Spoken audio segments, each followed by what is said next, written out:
Hi everyone, welcome back to my YouTube channel.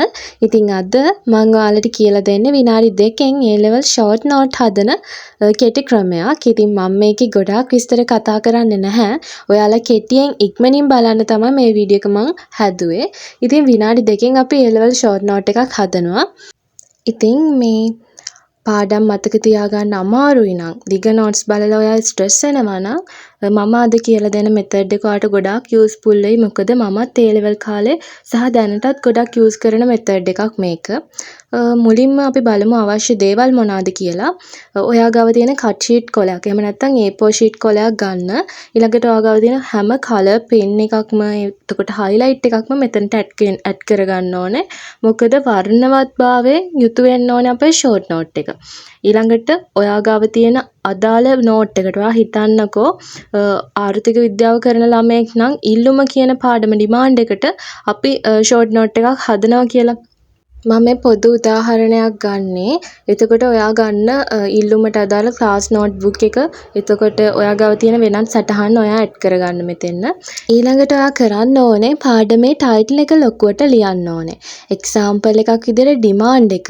ඒක ලොකුවට ලියා ගන්න. මේ මේන් ටොපික් එක ක්ලියර් නම් රිවයිස් කරනකොට ඔයාට ලේසි අනිවාර්යයෙන්ම ෂෝට් නෝට් එක බලද්දි.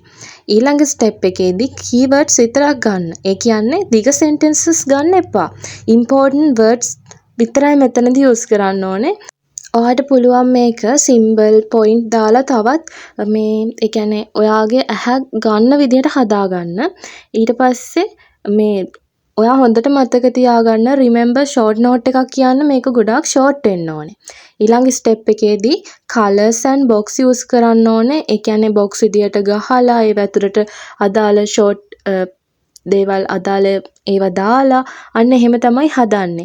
කියන්නේ definition එක blue වලින් ලියනවා, example එක yellow වලින් ලියනවා, important fact red වලින් ලියනවා. අන්න එහෙම color use කරාම brain එකට ඉක්මනින්ම remember වෙනවා. ඔයාගේ මොළයට ඉක්මනින්ම යනවා.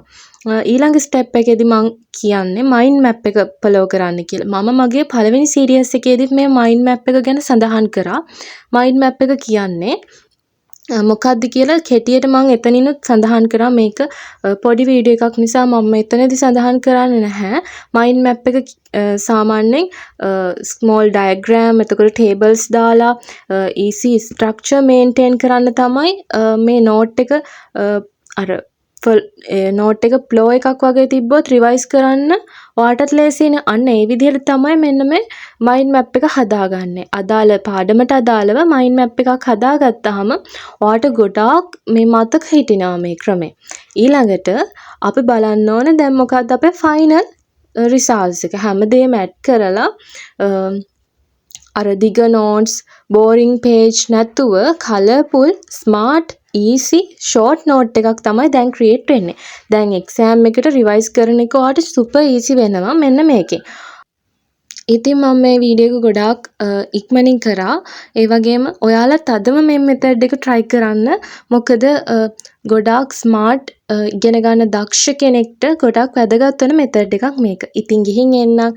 මාව තවමත් subscribe කරලා නැත්නම් subscribe කරන්න කියලා ආදරෙන් මතක් කරනවා. ඔයාලා හැමෝටම ආදරේ.